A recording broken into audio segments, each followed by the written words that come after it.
Good morning, dear students. Welcome to another session of Introduction to Data Structures and Algorithms. So in yesterday's discussion, we were discussing regarding the operators.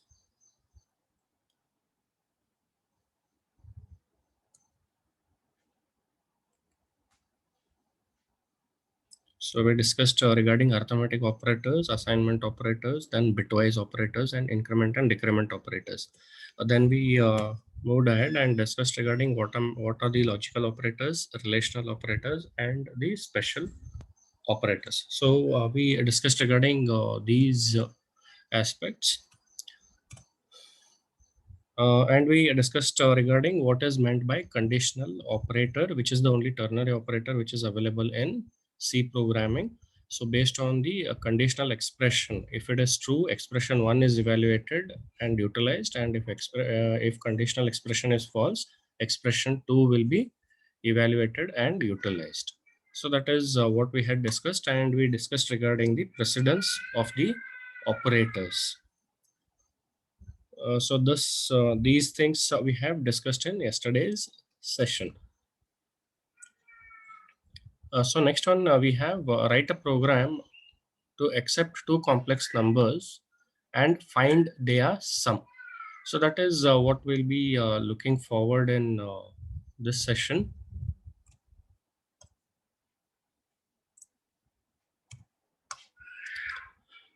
So here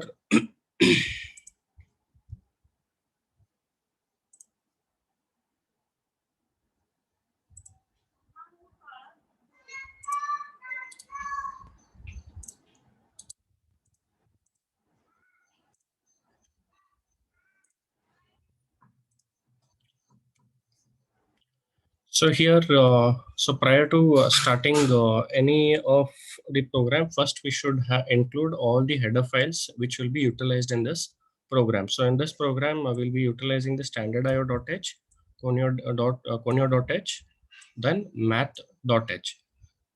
So since we'll be performing, say, addition, subtraction, and all other things over here, we'll be utilizing the math.h functionality. So next, we have the starting point of the program, which is indicated by the main function. So here we have the main function, which has the opening brace, which indicates that this is a starting point of this main, and closing brace with respect to that, which indicates that this is the end point of this main function. So within this, all the statements you can put forth. Now here, what they are doing is they are making use of a structure. So this again we'll be discussing in the next chapter. So there we'll discuss regarding that. So here just remember that you're declaring a structure with the keyword struct, and the name of the structure is complex. The name given is complex, and within within the brackets, right, parenthesis, you declare the members of this structure. These are called the members. So here you have a member named real and a member named img, that is imaginary part, which are of the type double in this case. And the name of the structure is complex. So that is what you have declared over here. That is, this is a structure data type. Now I have to declare variable of the type complex. So how do I do that? I make use of the keyword struct, since this is a structure, and then the name of that structure. So structure, that is struct complex, and you're defining three variables which are of the type complex, So structure complex C1, C2, C3. C1, C2, C3 are of the type structure complex. So then you call the function clear screen, which will clear the console. Then you are asking the user to give the two complex numbers.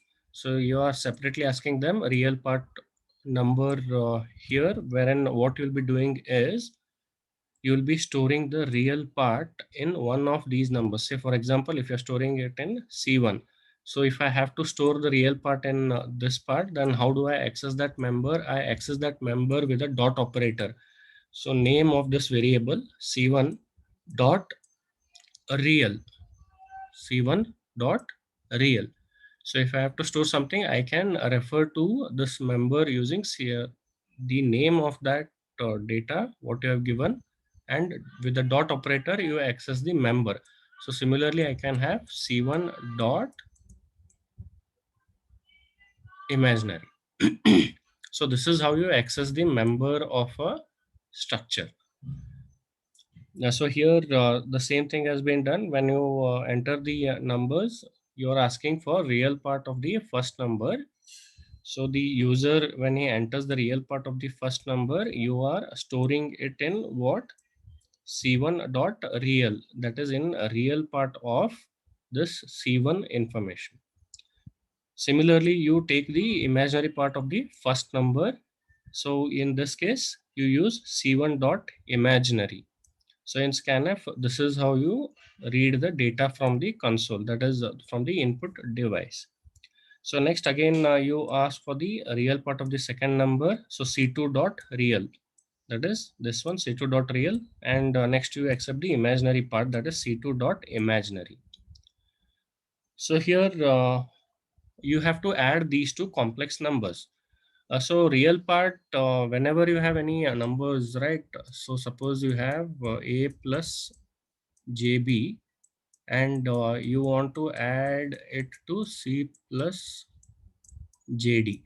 So whenever you want to add the complex numbers, what is the logic? You add the real parts and you add the complex parts. So here what will be the overall results? It will be a plus c, that is real part of both the numbers, plus j, that is complex part of both the numbers, b plus d. So this is the logic what you will be following. So how do I go ahead? Say I want to store the result in C3. So C3 is having a real and a imaginary members associated with this. So how do I access that? With the dot operator. C3 dot real will be equal to C1 dot real, that is real part of the first complex number, and then this one accesses the second real part of the second number, C2 dot real. Similarly, imaginary part also you add in the same way, that is C3 dot imaginary, which is equal to C1 dot imaginary plus C2 dot imaginary. So you're accessing the members using the dot operator in this case. So then when you're printing, you can print it in the required format, since you know C3 dot real and C3 dot imaginary are storing the real and imaginary part of the sum of the complex numbers. So utilize those and print it onto the screen. So in printf, you have provided all the information which is present over here. So what you're doing is you're just printing it as %.2. So this is a format specifier. Only two decimals will be printed on the screen. LF plus %.2 LFI. So this is the imaginary part, just for representation. It is being displayed in that form. So here you can see that you enter the complex numbers, that is what is being displayed. So real part of the first number, that is 22, and imaginary part of the first number 4. Similarly, the second number real part is 5, imaginary part is 3.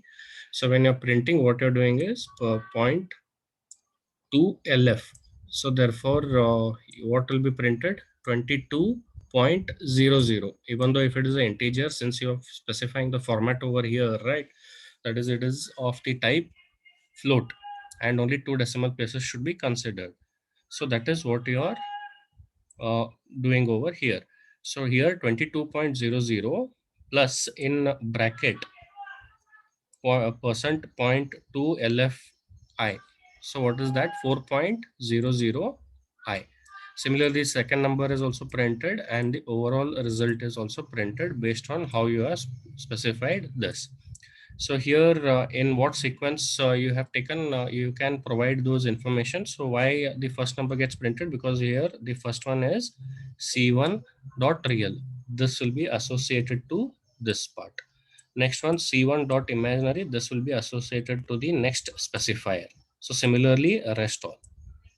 So this is the overall result, what you'll be getting when you are multiplying two complex numbers.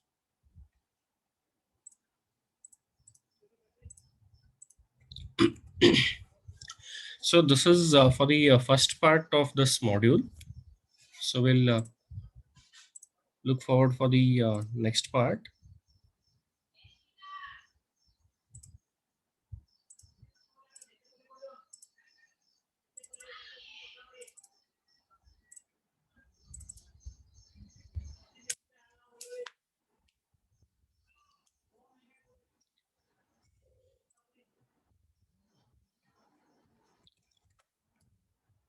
So this is the second part of discussion in which we'll be discussing a few more concepts related to C programming. So in so here we'll be discussing regarding the control statements. So in many a times we encounter some of the conditions, and based on that conditions we have to check out whether some certain task has to be performed or not. And sometimes what happens is you have to uh, carry out a certain task multiple times. So under such situations, we can look forward for some control statements. And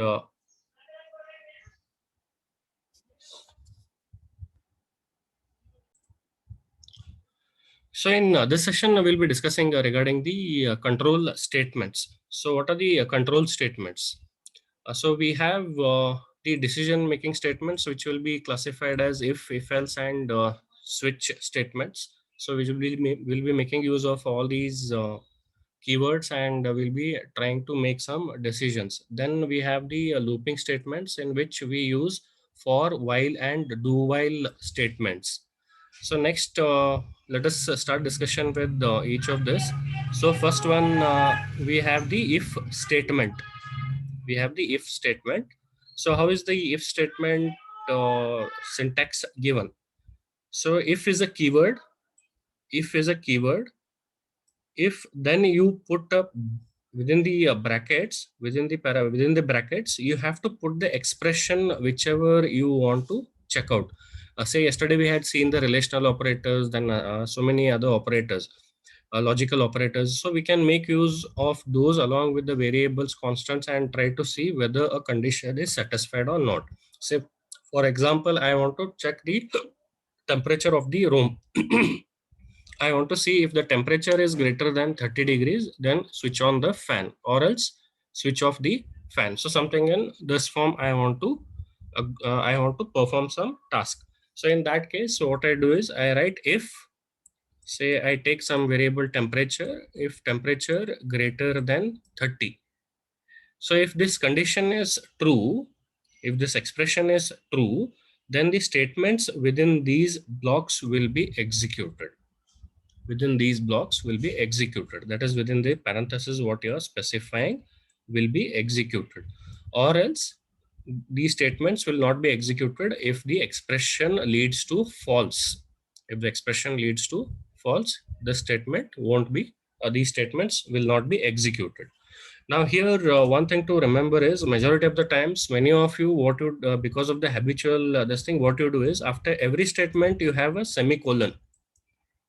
After every C programming statement, right, you have a semicolon.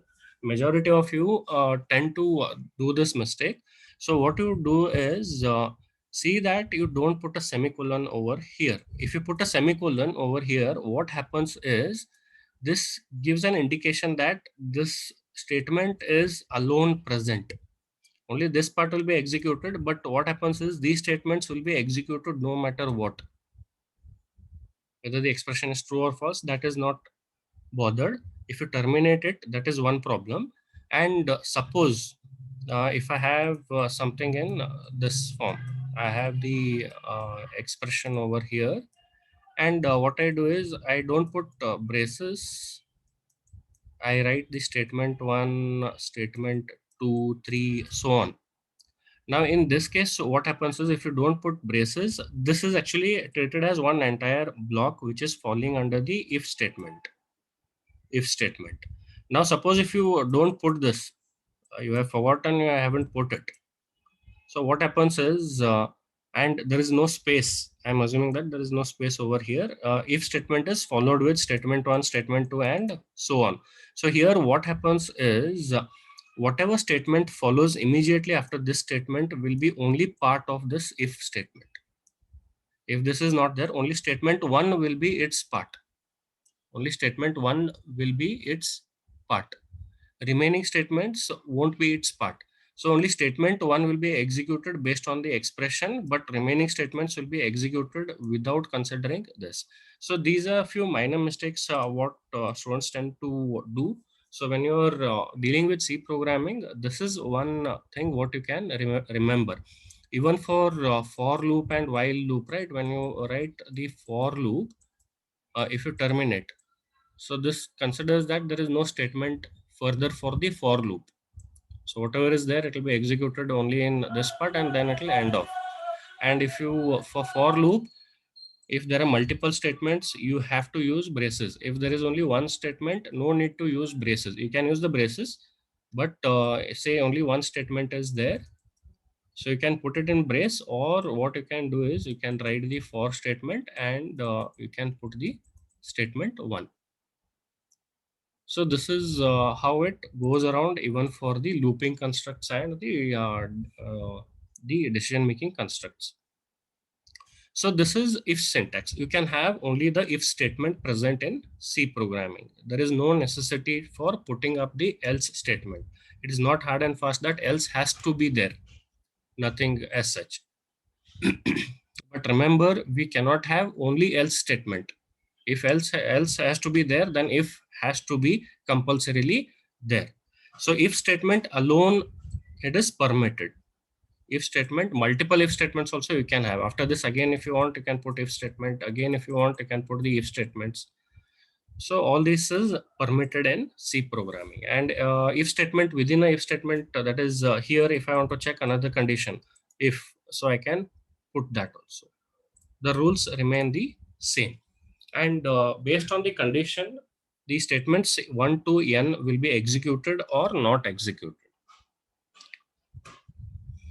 So this is how it will be in terms of flowcharts. That is, you have checking the if condition. If certain condition is true, then you perform this task and go to the next step, or else you perform the go through this path and perform the operation. That is how it goes around. So this is with respect to the if statement. Now using if statement,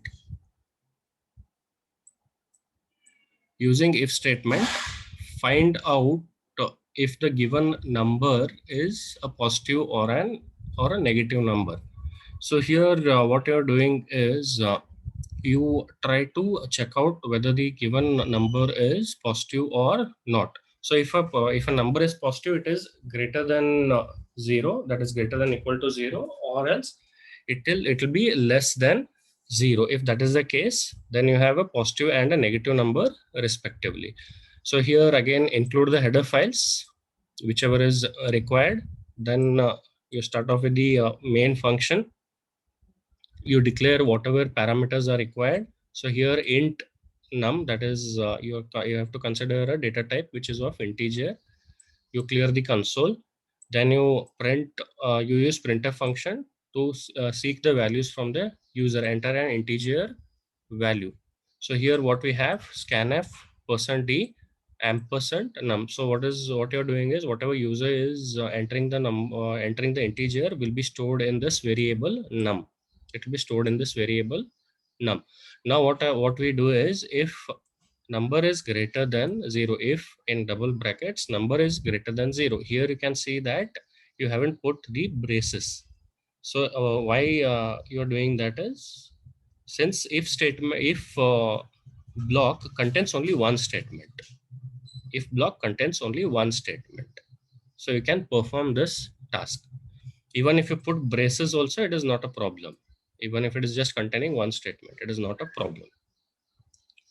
So if number is greater equal to 0, print the number is positive. So if number is less than 0, that is the other condition what you're checking. If number is less than 0, then you print that the number is negative. So here only using if construct, you are trying to have the conditional statements. So that is what you are looking forward. So next one, you have the if else statement. So here again, the same thing comes over here. If the expression, so if this expression is true, then execute this. If this expression is false, then what you do is go to else part and execute the else statements, all the statements which fall in the else block. So if this expression is true, execute these statements. If this is false, then go to the else part. If it is there, then go to the else part and execute all these statements. So that is what if else statement does. Now one simple this thing. So here you can see that what you did, you checked if number is greater equal to 0, then printf that it is a positive number. So now no need to put this. If the number is not greater equal to 0, naturally it has to be less than 0. So what I can do is, instead of putting this, I can just put in else statement. Under this else statement, I have only one statement which is of that part. So I'll be printing else, I'll print that it is a negative number. So no need to put this extra statement. Instead of that, you can just use the else statement. So in such conditions, I can make use of if else construct. So again, the same rule holds here. If only one statement is there, no need to put the braces. Even if you put the braces also, it is not a problem. It is not a problem. So all the statements within the braces will be part of this else block. So this is how it goes around. It is almost the same to the other part, but you are checking the other aspect and you are going further.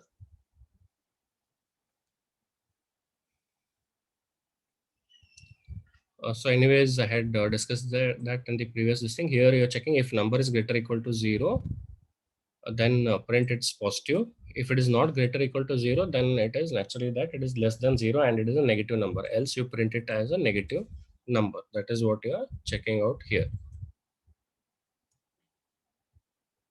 So next you have the switch statement. You have the switch statement. So now in certain conditions, right, say for example, based on the temperature, I want to control the speed of the fan. So what I'll do is, so if the temperature is around 25 degrees Celsius, so I'll keep the fan speed at 1. If it is 26, I'll keep it at the uh, at speed 2. So on. So if I have something in this cases, right, in something in this form, then what I do, that is multiple things are possible for a given parameter, then I can go in for what we call as switch statement. So in this one, what we do is, the syntax is in this form. Switch is the keyword. Switch is the keyword. You check out the expression, and in the within the braces, what you do is you check out the what this expression evaluates to. What this expression evaluates to. Say for example, I'll check a plus b. I want to check what is the result of a plus b. So if the expression evaluates to say equal to a value of 1, so what I'll do is I'll be, case is a keyword here, again case is a keyword, and whatever value has been executed, say for example a plus b is equal to 1. So case 1, I'll be writing it in this form, that is whatever value I have, whatever value is expected for this expression, case 1. Under this you can have the statements which will be belonging only to this part, only to this part. Then once you execute this case, you can use break statement. Break, what this does is it helps the C program to jump out of this decision construct, and even in the looping construct also it helps us to come out of this block. So in this case, since break is associated in this block, so what happens is it will be coming out of the switch block. Break statement generally does that.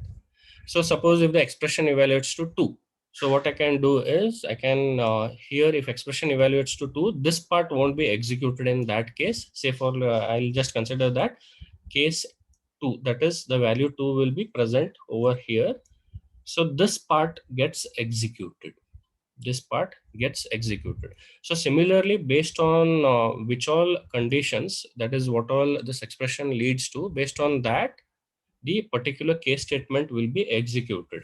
Now, if this leads to none of the case statements, that is a plus b leads to a value say 10, and case 10 is not there. So by default, you can give some set of instruction, a set of statements which can be executed.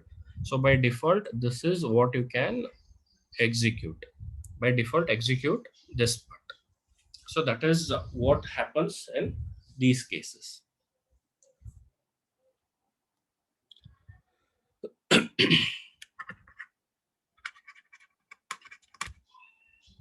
So this is switch statement, or sometimes it is called as switch case statement.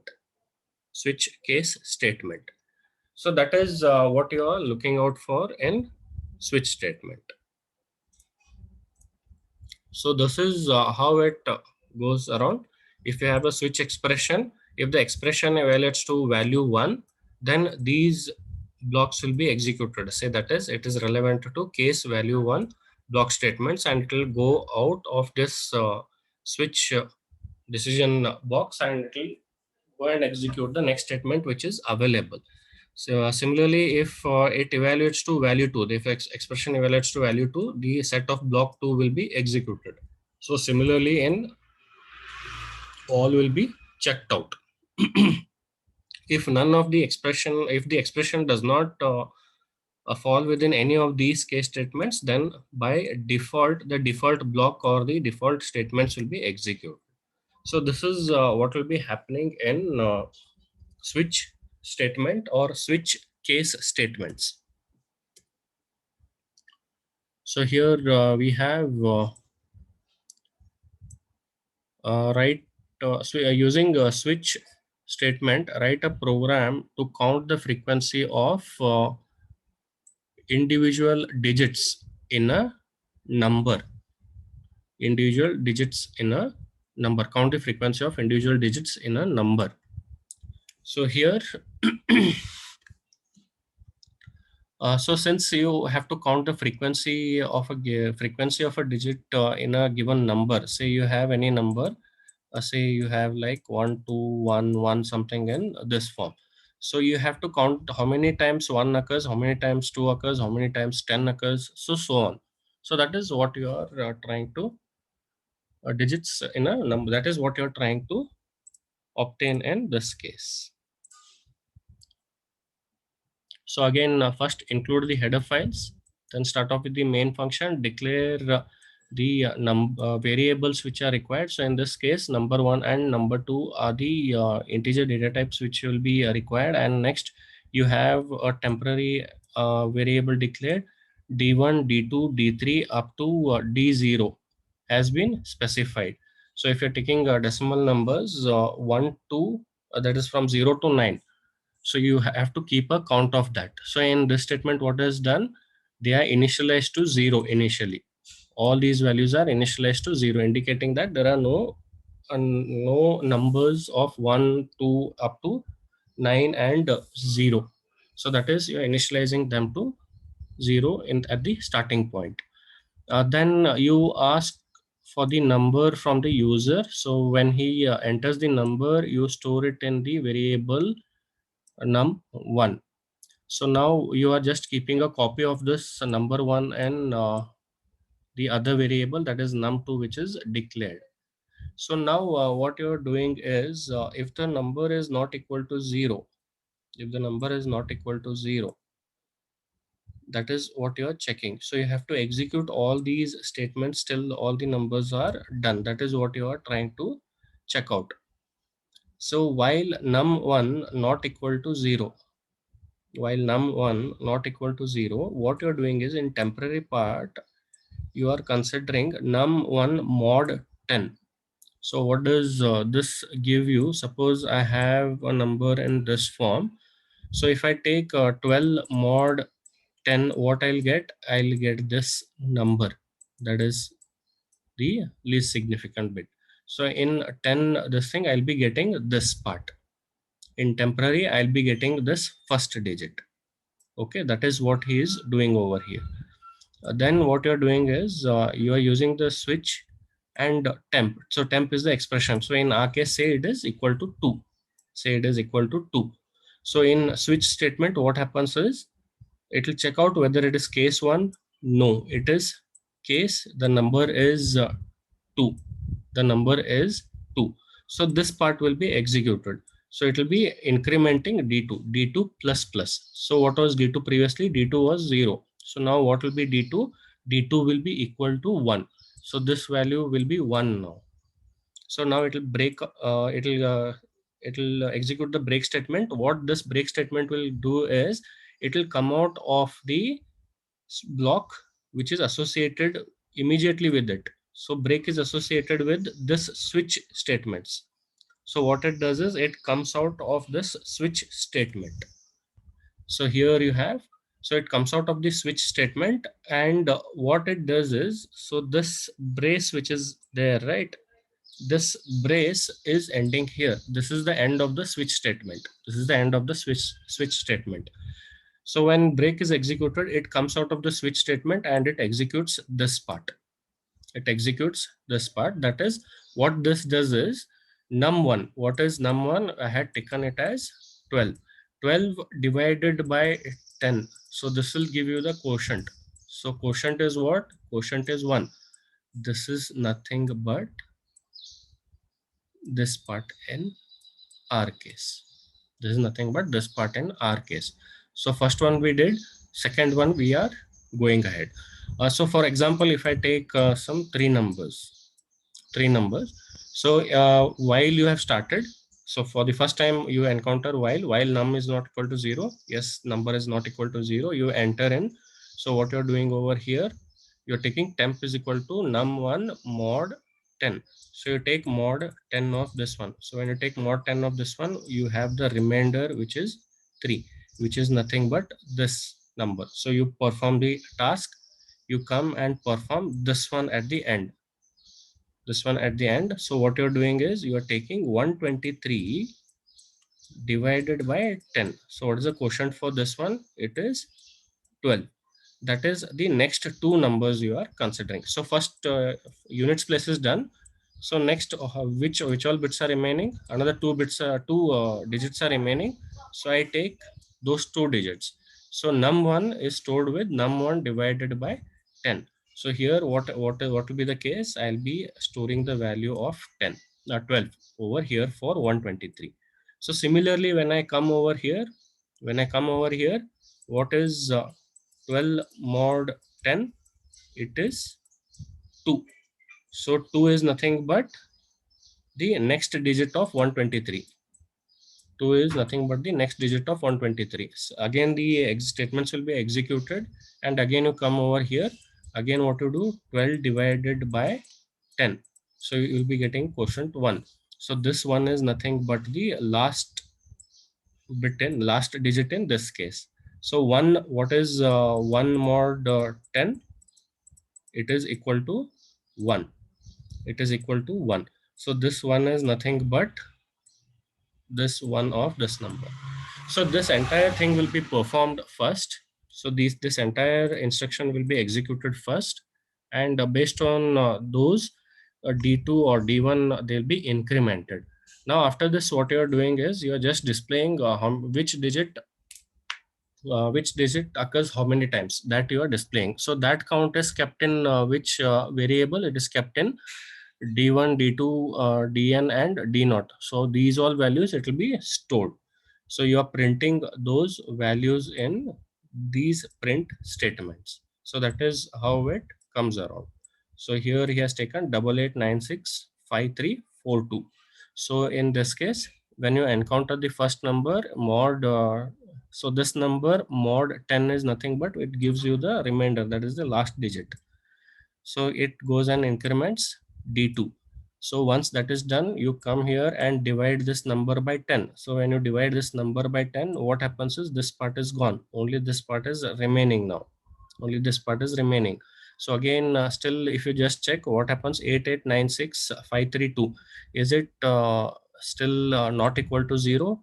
True. So therefore, this statement gets executed. So when this executed, what you have the next number, which is equal to 4. So it goes to 4 and increments the 4 value associated with the 4, counter associated with the digit 4. So similarly, then you execute this statement. When you divide this by 4, divide this by 10, what happens is you'll be left out with these numbers. So this will be continued in this form. So this is an example associated with the switch statement. So next we have the looping constructs. Next we have the looping constructs. So first one, what you have the while loop.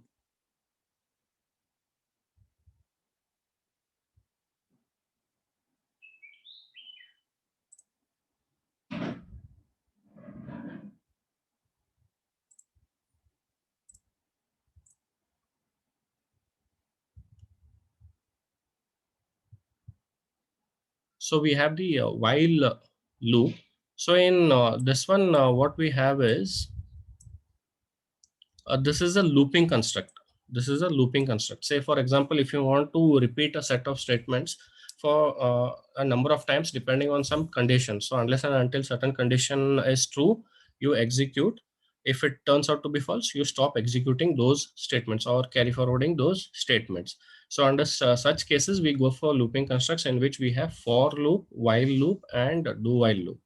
So in while loop, this is how the syntax appears. So while is the keyword, in brackets you put the expression which you want to evaluate. If this expression leads to true, then these statements will be executed. These statements will be executed. If this expression is false, right, these statements won't be executed. Now the execution of these statements 1 to n will continue unless and until this expression evaluates to true. So in the previous case, we saw the same thing, right?